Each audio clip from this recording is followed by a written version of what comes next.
a person can be a superhero in one company, but he could be a villain in another company. And how is the work-life balance in Netherlands? Is it similar to India or Sri Lanka? It's amazing here. The work-life balance, I would say, amazing. And do they have this subtle politics in office or racism sort of thing like that? I have been rejected for engineering manager role because I didn't have Dutch.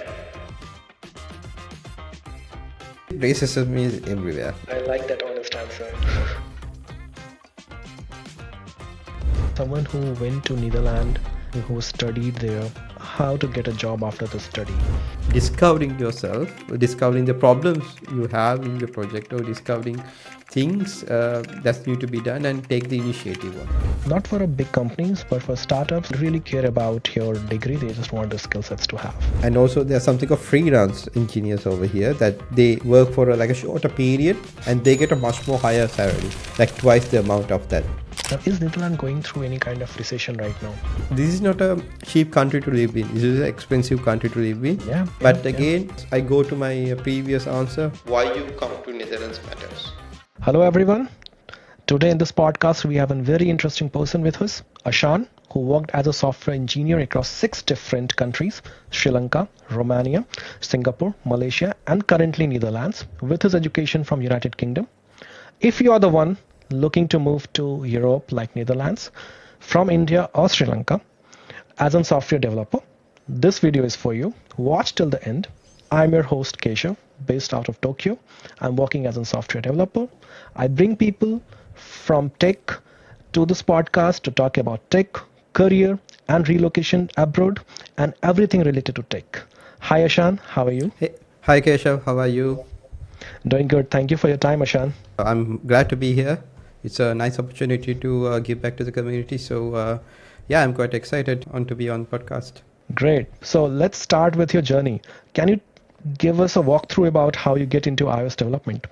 Yeah, a small correction, Keshav, before we start. So I studied in Sri Lanka, even though I have a British degree. Mm-hmm. So my 100% education is from Sri Lanka. So that's where I started. So how I started, it was a rare opportunity, I would say. So for iOS development, we all need a MacBook, yeah. So me or us coming from South Asia is having a MacBook in university days or college days is like a huge luxury.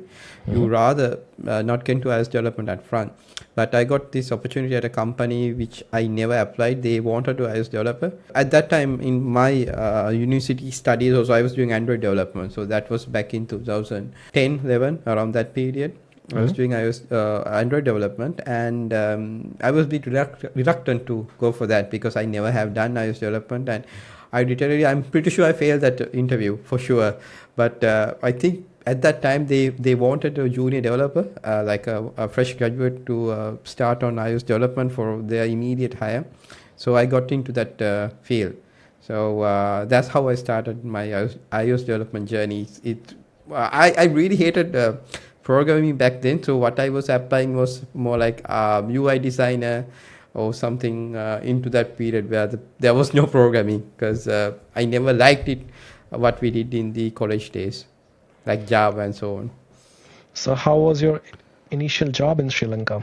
Very typical. So I worked in a company called Mubasha. It was a stock brokerage solution, but it's one of the biggest companies in the Middle East for stock market information.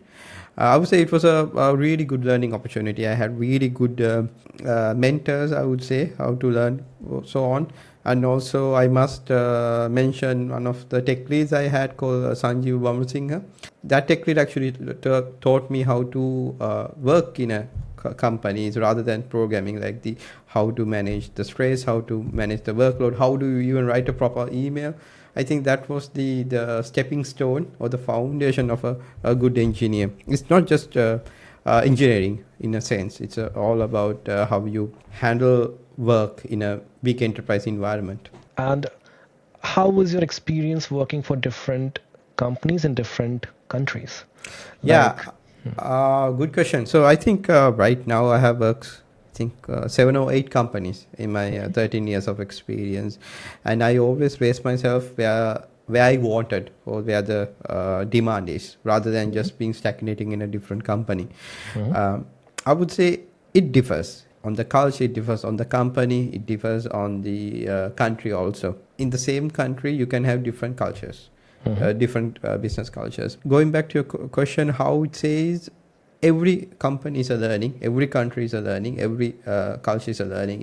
It's about how you pick out the good stuff and how you throw away the bad stuff. For an example, so when I was working in Singapore, it's very fast-paced, stressful environment because you are always, as an expat, they expect us to work.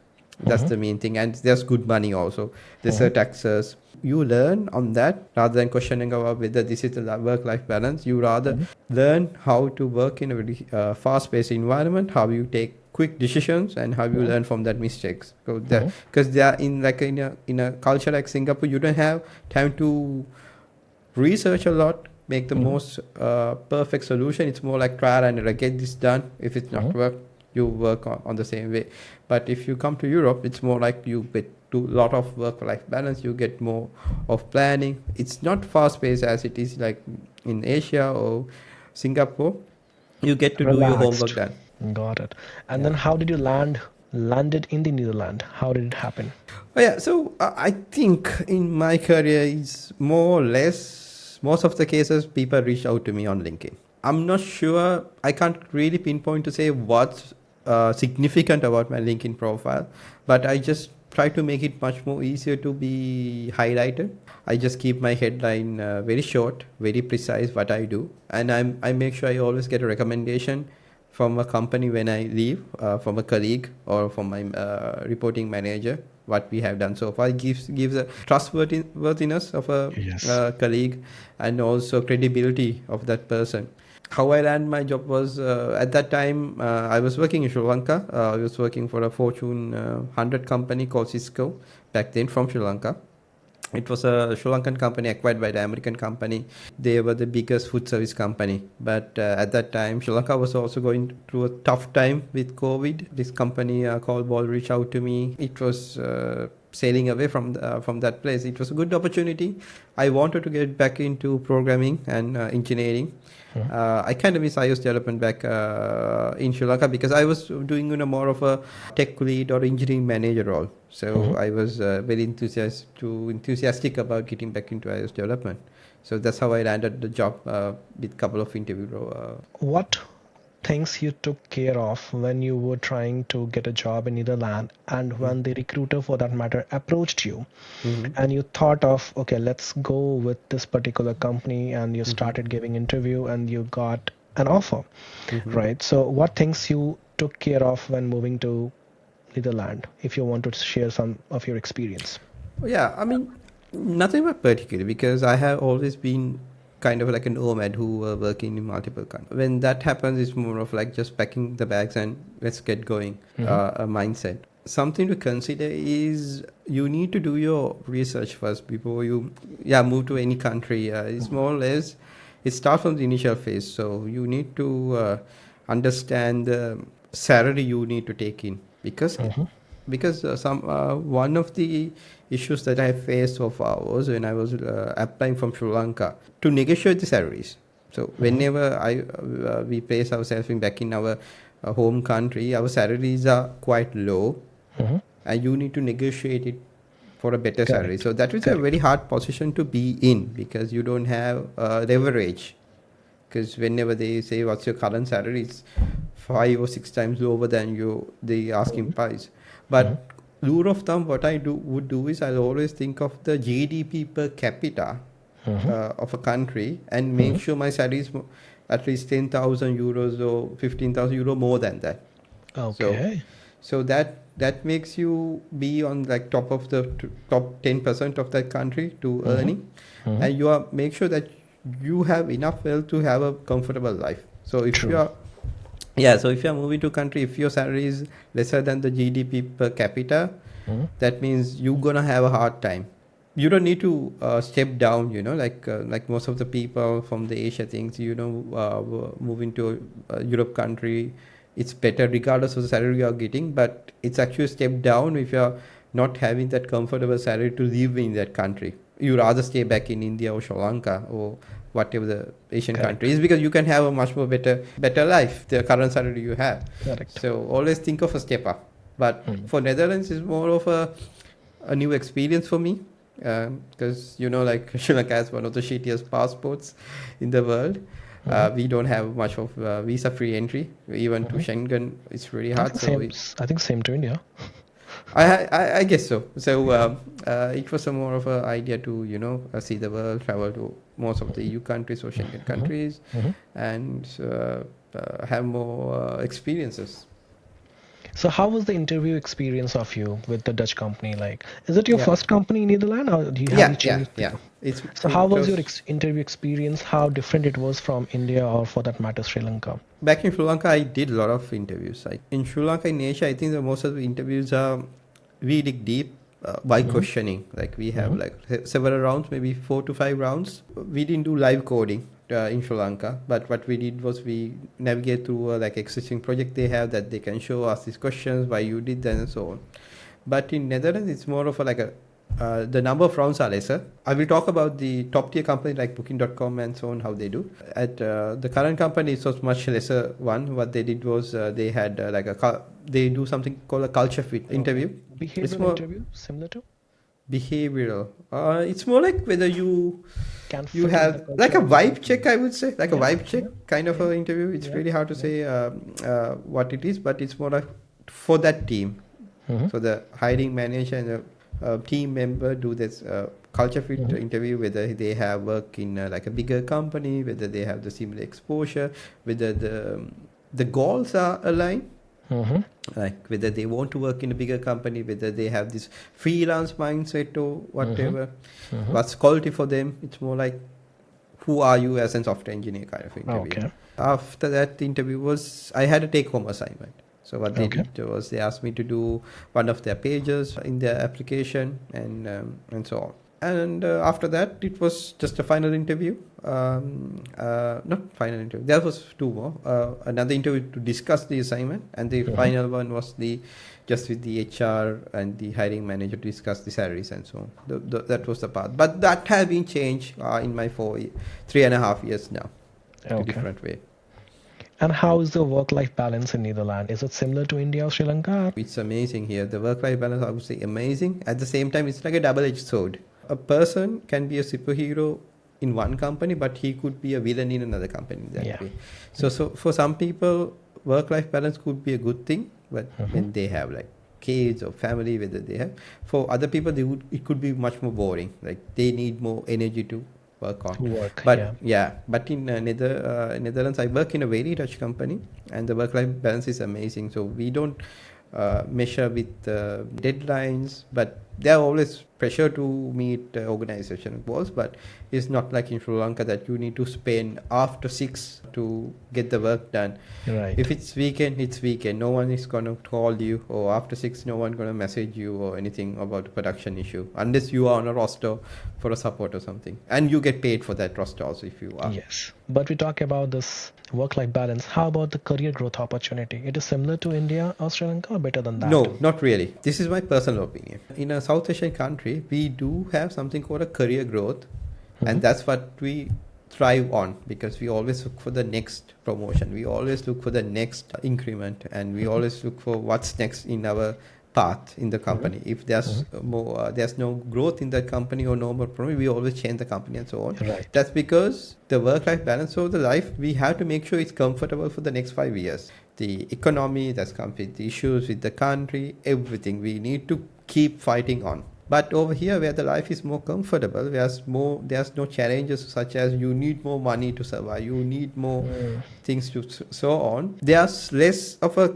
career path per se, that you don't have like associate engineer, senior engineer, associate tech lead, senior tech lead, like that roles we don't have in Netherlands. We just have whether you are a senior engineer or an engineer.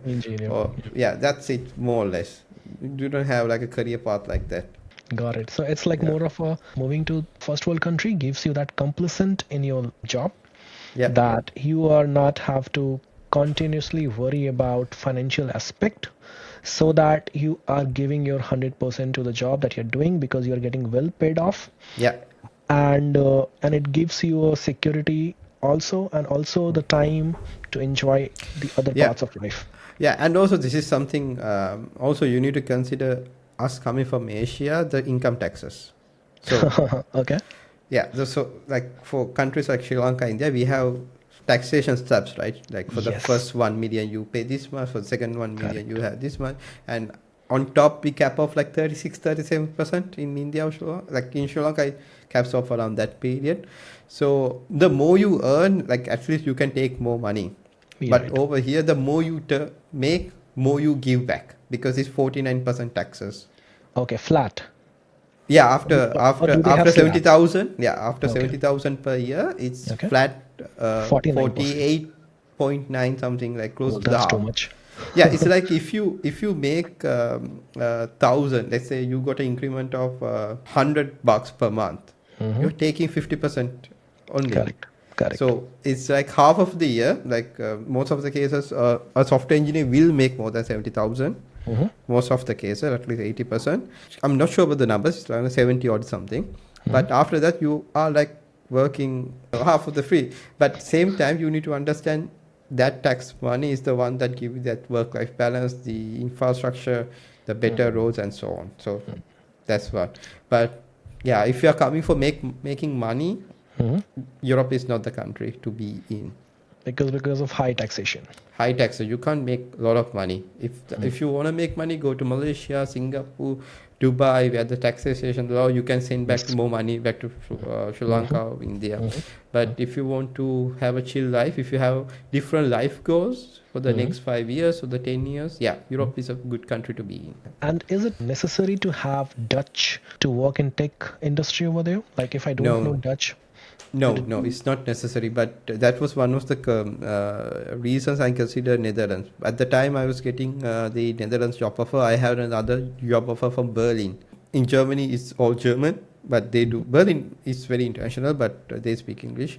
Mhm. In Netherlands, at least 90% of people even speaks good English. Okay. Yeah, so it's very easy to be around. It's very Mm-hmm. easy to have a Mm-hmm. conversation. But Mm-hmm. for tech, you don't. Mm-hmm. But if you wanna be in management, Mm-hmm.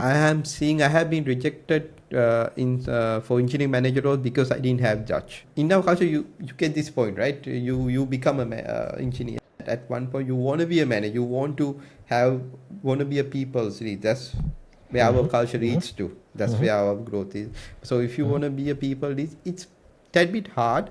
But Mm-hmm. I know I have my couple of friends who are managers right now, but Mm-hmm. different companies, it could be different cultures, Mm-hmm. but you need Dutch, I would say, Okay. to have a career path in Netherlands. I would say. So if one wants to go into managerial way to climb the ladder of the managerial way, they have to know I would say and to have to learn. know, but it's good Okay. to have. It will Good be to a have. competitive Okay. advantage. Got it. Got Because it. if you are working in a local product such as me, Mm-hmm. it's everything in Dutch. It helps Mm-hmm. you to understand the product. True. It helps you to understand the domain. And do they have this subtle politics in office or racism sort of thing like that for Well, Asians over there? well, I would say racism is everywhere. I can't pick out a country that I Hmm. have been travel. I think I have I traveled like that all. honest answer. Yeah, I don't Yeah. think there's a single country I would say there's no racism. There's always racism. There's always a bit of a insecurity Mm-hmm. everywhere in every country. Singapore, it could be Netherlands, Malaysia. I wouldn't say it's like direct. I can't say I have not seen racism in Netherlands, so I have not affected by it so Mm-hmm. far. Mm-hmm. But there are stories that I read in the Okay. newspaper, on the Reddit. There are few of racism, but in a way we need to understand also people do insecure. Like imagine if someone comes back to India or Sri Lanka, takes your job. In a way, there's Of so course. on. Of But course. but in Netherlands, there's a different story. If you're Okay. this is one of my friends said, if you're like from the South Asian country, most of the people, they know that we are coming to do something that they need of, like it's some demand Mm-hmm. that helps the economy. So we Okay. do have a better position in that Mm-hmm. way rather than just taking simple jobs. Mm-hmm. But most of the cases we work on the in the higher technical side that helps Exactly. companies to grow, like ASML, the company that I work in, Bolo, Booking.com. Expert do help to grow these companies or help the economy. So I feel we have a better position in that way. But again, racism is everywhere. I mean, either you can be white or brown. There's always You going will to you be will feel that. yeah, you're gonna feel that this passive racism maybe. Great. I think that's a good point because we South Asians moving to this top tier, first world country, we are helping them out there in their economy by paying more taxes because we are Yeah, earning more. Great. exactly. And Yeah, exactly. So most of the expats are hiring more than I think the if I think the average salary in Netherlands could be around like 30 to 50, but most of the expats are earning like twice that. There are some tax benefits, we can talk about them later, but of course, definitely. uh, paying taxes, helping the economy, there's benefit do get by the economy also. And do you feel any workplace challenges? And if you feel, how did you overcome it? I think autonomy is one of the biggest challenges I had when I moved Okay. to Sri Lanka, Netherlands, because in Asian countries we always look for guidance from a manager, like Mm-hmm. what needs to be done, whether it's coming from a Correct. director, is this whether coming from someone from the board, what is the direction of the organization, and what we are supposed to do without it, about it. And I think that comes from our I always say that maybe comes from a father-centric culture, that we always look up to someone Yes. for direction.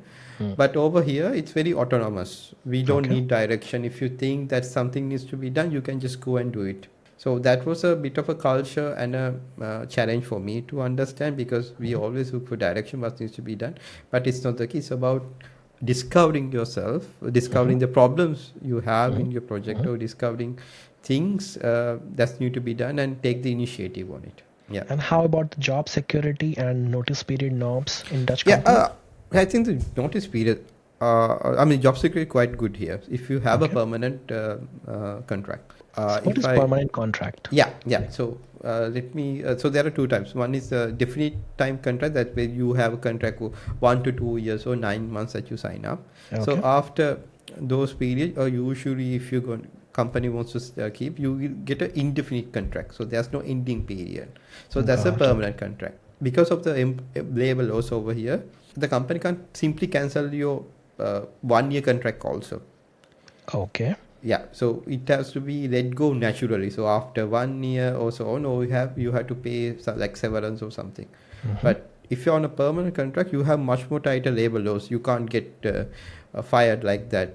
There are ways you can get fired, like you could say restructuring. You can be redundant, but it takes time. If you are not performing well, you have to be on a performance improvement plan for 6 months, something like Okay. that. Then Okay. companies who like company has to make an effort to make sure you can That get you're on. improving. Yeah. Yeah, you are improving rather than just like Kicking you you, out.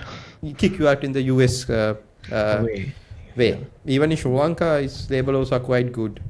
Like in Netherlands, you can't literally can't get fired. Okay. But there are ways to make the employee leave the company. There were massive layoff here when the recession hit. Even my company has let go of few, Booking.com, Meta, but it took a lot of time to, because the work, there's something called a work council.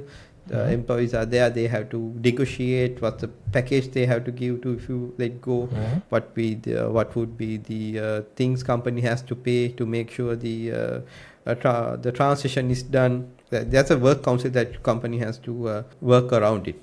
It's not like if the company wants to fire a permanent employee, they can't just do it. They need to go through the work council and make sure everything is by the law and with the law. Got it. Yeah. But we talk about the language differences in Berlin and Germany. Sorry, Berlin and Netherlands. If you talk about what other differences you can think of for working in a German company in Germany and a Dutch company in Netherlands. Honestly, I don't have a lot of experience like when you say German company, but what my friends have thought was, I think people are much more friendly over here. Because we South Asians always look for countries. If you're working in IT, we look for Germany or the Netherlands to work on, because we have Booking.com over there, because that's a big name. They hire a lot of South Asians. Yeah, yeah. And also the in Germany, France is there, but I don't have any personal experience where I met someone who is working in France into IT, so I don't know about it. But that's why I asked, like, what's the difference between Yeah, working in a German company I or a think. Dutch? Yeah, I think it's the economy also, like what kind of a economy it has, like the startup culture. Like Netherlands has a lot of startup culture, so company needs software engineers and so on. And Something also I figured out was like India, Sri Lanka, we create a lot of IT graduates per capita. It's not like that in Europe. Europe does not create a lot of IT graduates per capita, but most of my friends are like self-learned software engineers. They have a totally different degree as the first degree, and they have taught themselves like iOS development to Android by themselves. By themselves. Yeah, like a good example is in Sri Lanka. To get shortlisted, you do need a relevant degree for that position. Correct. Or you will not get shortlisted for the first job or as the fresh graduate. But over here, it's not the case. It's all over skill base. It doesn't matter what degree you have done, but if you have enough skills to face the interview, you can get the job. In our region also, if you talk about India and Sri Lanka, this mindset and mentality is coming up. Not for big companies, but for startups, they don't really care about your degree. They just want the skill sets to have. Yeah. Great. But the thing is, it's really hard when you have a bigger company if the first level of shortlisting happens through HR department. They can't shortlist a people who doesn't have a degree whether this person can do or not. Exactly. And in South Asia, we'll get for a position, we might get like, I don't know, 10,000 applicants that we need to shortlist. So we can't go through that process to see. Correct. Interview 10,000 applicants whether they have the skill set to go through. So we have some to do way to select the resume. Exactly. So that's the one of the criteria that we go through that path. The other way around, over here, there's not much of applicant per job. In the IT, where international of course do apply, but it's easier to shortlist in that way. Got it. See, that's where the balance goes in. So, for example, if one is having 5 years of experience in iOS domain, which companies one should target, and how much salary one can expect, and how to negotiate? So, GDP per capita in Netherlands right now is around 68,000 USD. At least you need to go for like 70,000 USD then to have a comfortable life. I think with 5 years of experience, I would say it's possible. There are good companies, but the culture matters. Like if you take Booking.com, it's a Dutch company, but it has a bit of like a US culture. Cosmopolitan, we can say. Yeah, cosmopolitan. So work-life balance could be much lesser. For the company that I work, it's a 100% Dutch company. There's no like US partners or anything. Work-life balance is amazing. And there's like a friend who works at Meta of mine. They worry about their job every day, even though they live in Netherlands. In Netherlands, yeah. Yeah, but they worry because what happens in USA affects here. Affect here. Yes. But in a much more later state, because the companies has to go through what I call about the work council and the labor laws. They have to navigate through that process. So it takes more time to get the layoffs happen here. And how about the salary negotiation? I think salary negotiations are most of the companies are very upfront. So Dutch are quite direct about their communication. They are very direct. So if they ask what's the budget in the first interview, they would say, hey, our budget is this amount, and so on. So if it's within your budget and you can do your own calculation, what kind of lifestyle you want to have in Netherlands, what's your main goal come to a country, because you are migrating in a way. Coming to Netherlands from India or Sri Lanka or any Asia country is not working like in Singapore, Malaysia or Dubai. It's not one single flight. You are at least 10 hours flight away from your home country. Correct. You have your parents over there you need to take care of. So you need to make sure you have enough money and your life goals are set why you are going to work in Netherlands in a far away country. So make sure what your goals are and negotiate to that level. I can't say this is amount. You need to say even a person with a 50,000 euros can live happily over here. But comfortable lifestyle, that's my personal rule of thumb. Have a salary above your GDP per capita or something similar. And also there's something of freelance engineers over here that they work for a shorter period and they get a much more higher salary, like twice the amount of that. Because for a shorter period, no commitments as such as labor laws that they have to keep.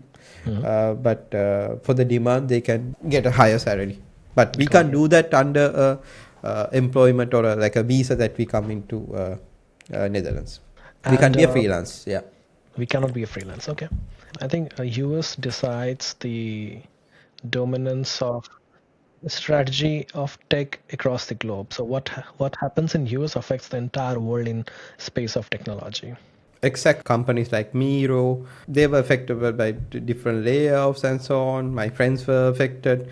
There's a saying in economics, higher the risk, higher the profitability, right? So if you go for a company with a higher risk of like a US company, you do get really good pay as the first salary, like maybe 30% more than the average pay. Okay. But you need to work on that stress level also there. Okay.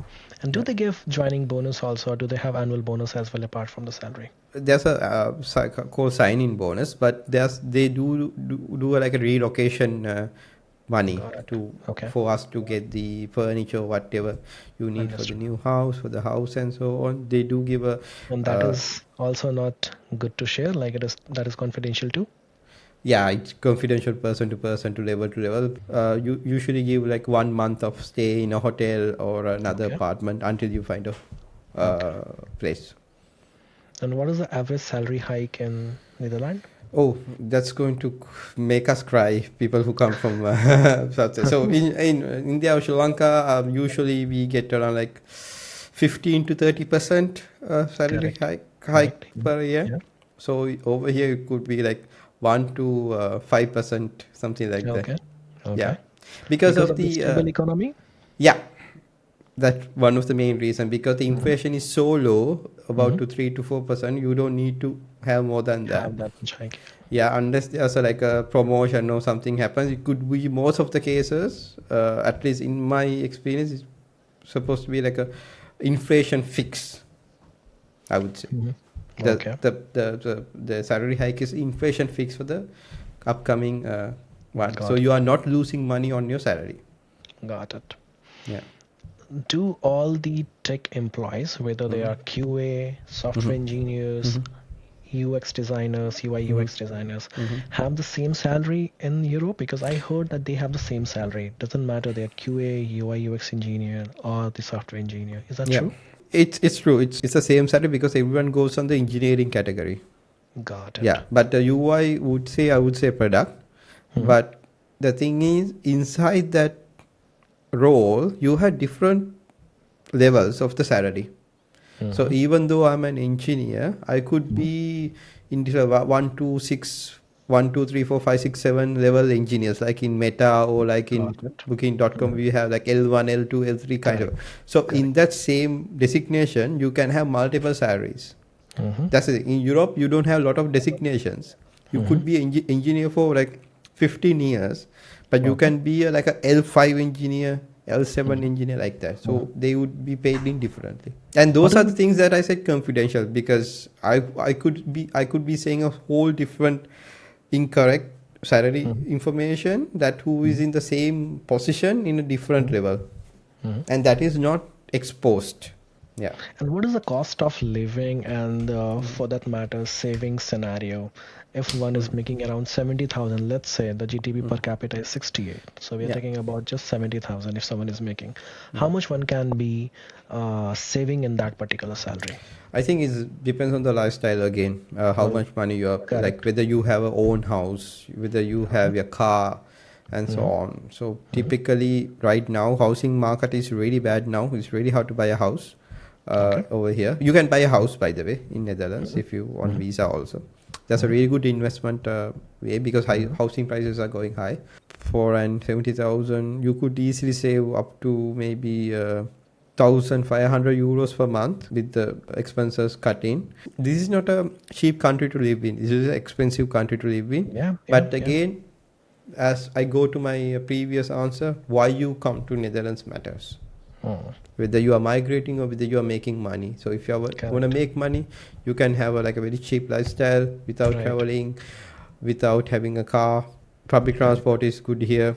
You can save money, but why you are coming here give us everything, matters everything. And why the house prices are going up? Is it because of a lot of money flowing in the economy? No, it's because of the supply of houses are reduced. Okay, and immigrations are making high demand over there? Yeah, in a way, I wouldn't say immigration makes in high demand. It's just even for younger people who wants to buy houses, there are a lot of supply in the housing market. So the people who has houses has more demand. The prices are going up. you got a job through LinkedIn, a recruiter approached you, but someone who went to Netherlands, who studied there, how to get a job after the study, after the education. Is it the same like in our country, India and Sri Lanka, that your company will come to your college, they will recruit you, or no, you have to apply job on your own, you have to find a job on your own, you have to show your skill first. How does it happen? No, it's not like in Sri Lanka or India. So after the graduation, you get like a orientation year visa or something similar to that. That like 1 year you can stay in Netherlands to find a job. You need to apply for job separately or go for an agency who can sponsor your visa. So in Netherlands, there are companies that are registered who can sponsor a visa. So you need to apply to one of those companies who can sponsor your visa. Is Netherlands going through any kind of recession right now? No.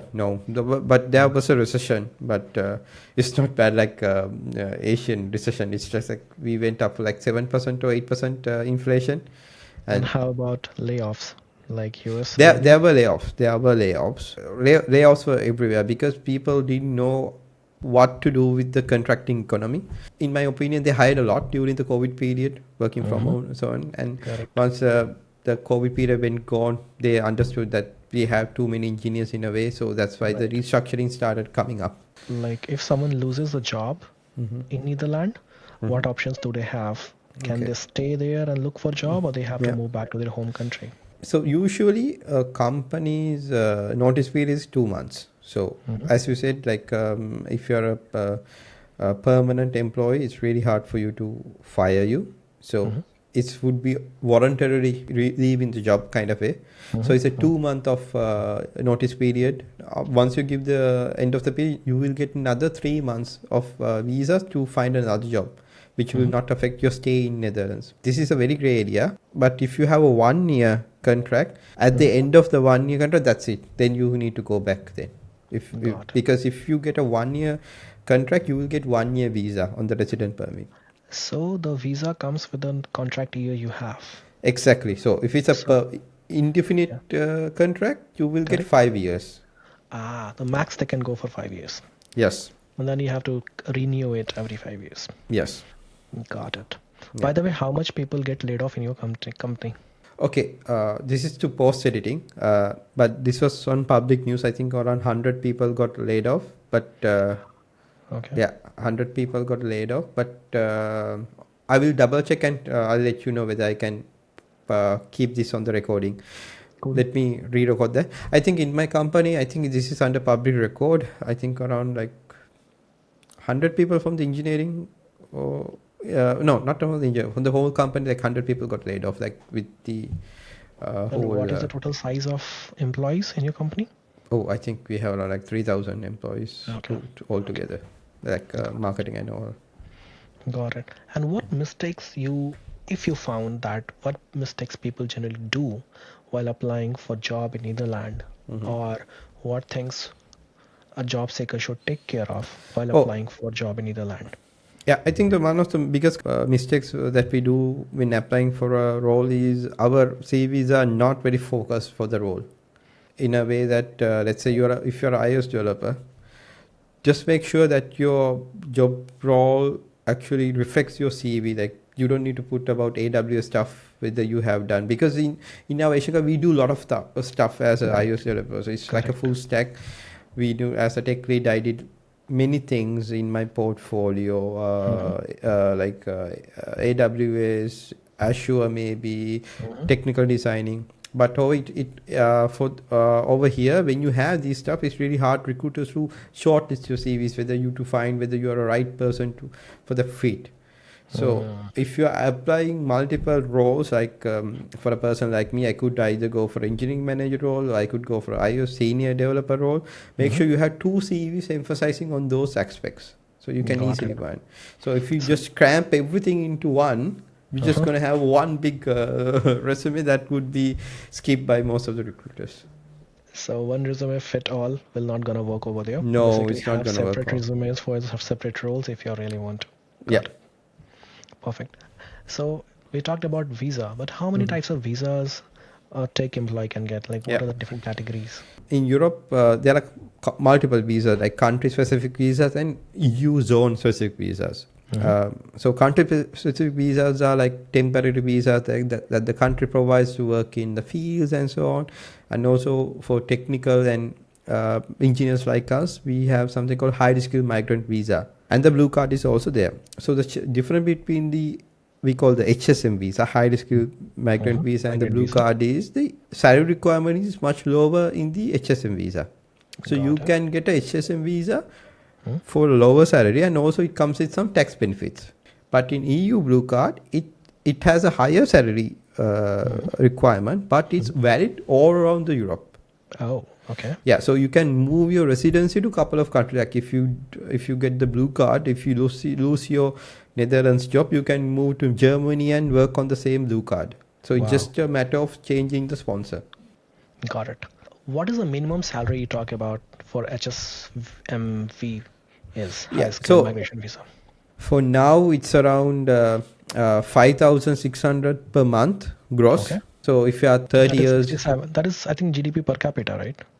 That's close to 67,000. yeah, right? something close to that. And if you are younger than 30, that requirement is much lower, around like 4,000 euros. I know some of the people who have went to Germany on tourist visa and they found a job over there, and they converted their visa into a work visa and continuing their work. Is it possible in Netherlands? I have not anyone have done something like that in Netherlands. And also, if you are coming from Sri Lanka, you do have some other like obligations also, like in the visa requirement that you can't work on tourist visa or apply for visas like that. Honestly, I have not met anyone has done that in Netherlands, that converted a visa. Got it. And can you name the agencies which apply the visas? Because you talked about, right, if one can get a job, right, they have to go to agency that can sponsor their visa. What are those agencies? And so can those agencies only apply? Can individual cannot apply on its own? And what is the visa timeline? So the individual people with higher incomes, like freelancers, they do have another category. Okay. They can apply through that for freelancers, but I think for that you need a higher income level and so on, and you need to prove and so on. I'm not sure whether it's open for outside EU nationals also. But for the HSM visa in the IND, it's called the Department of Naturalization and Integration, something like that. And the IND, they have a PDF for registered sponsor. So you can check whether your company can sponsor you. But you can't go directly and sponsor and apply via that. So the company will help you to get your sponsorship done. And they will pay for the visa fee and everything. As far as I know, they are paying a yearly amount for the IND to keep that registered sponsorship. So they can get the visa approved like within a few days or in a week. So, okay. So it is a matter of couple of days or week only to get a visa. Yeah. Got it. Not that much. No. I got my old visa within a month, like after submitting everything. Great. Just to reassure that anyone who is on the engineering visa, or for that matter HSMV or blue card, they cannot do freelancing. They can do freelancing, but depends on your company. Like working for 35 hours per week, the company will not allow you, because that's gonna affect your work-life balance. Okay, that's why they are not allowing you. Because after you are spending 35 hours per week, and if you are working in the weekends, you are not getting enough time off, enough relaxation to work well in your current company. The other thing is, this is my personal experience. If you get a 1 hour work via Upwork, so I got this 1 hour work via Upwork for like 800 euros. This was a very quick thing, but they were in demand. That's why they pay. I had to pay 400 off from that because of the income taxes. I was about to ask that. So what is the taxation for that particular income? Yeah, it's simple. So after 70,000, you have to pay everything like around flat 49%. Yeah, and it doesn't make sense for you to do freelance then, because if we are quoting for a work like 1 hour, you are spending that 1 hour, and because of taxation you need to pay half of that. So then I need to put 1,600 for that customer and get back. But if you're a freelancer within Netherlands, like if you have another visa to support you, or a dependent visa, let's say your partner is sponsoring you and you can be a freelancer, then you can make a lot of money with the tax benefit, because freelancers has to pay lesser income taxes, and they have VAT benefit. They don't need to pay VAT for their officials. So you can make money out of that also. Like I do have a couple of iOS developers who are Dutch and freelancers. They work like maybe half a year, but they make a year worth of salary within that Salary. 6 months. Yeah, because they work on higher demand projects with a higher salary. Got it. And can we say that this EU blue card is similar to the global talent visa of USA or No, No. no, Okay. it's not. In UK Global Talent Visa, you need to be a very, very specific person that you have done like tech talks, like you have some name in your industry and so on. So the government giving you without a sponsor. But in Blue Card, you need a sponsor to be in the country. Like you need to have a job. You need to pay income. And suppose if I'm moving from India to Netherlands, working for a company called TCS, and moving from Bangalore to Netherlands to a client location, what visa I will get? There's something called an intra-company transfer also. So you can Okay. still be on HSM visa as an intra-company transfer. Yeah. And if I do the company transfer, I cannot change the employer. You can if you have a job offer and has the same salary. Yeah, you can. Got it. So not Yeah. not of a hassle that if I have to change my employer, I don't have to No. reapply for the visa. I can No, change no. my employer on the current visa itself. Yeah. It's quite hassle free. They just need to change the sponsor. That's it. Got it. Yeah, And and you suppose- need, Yeah, and please. also you need to make sure you find a job within 3 months, or else your HSM status will go away, and your tax benefits also will go away. Then I have to move back to my home country. Exactly. I have this Yeah, 3 months yeah. of time period to look for a job. And you talk about the freelancing part where you said that if your spouse is sponsoring you and becoming, you to be dependent, and then you can Yeah. make a money out of freelancing. Yeah. Can I bring my spouse or my family members on the visa that I'm having? Like, can you bring your wife as a dependent on your visa? Yeah, you can. So the dependent also have full working rights over here.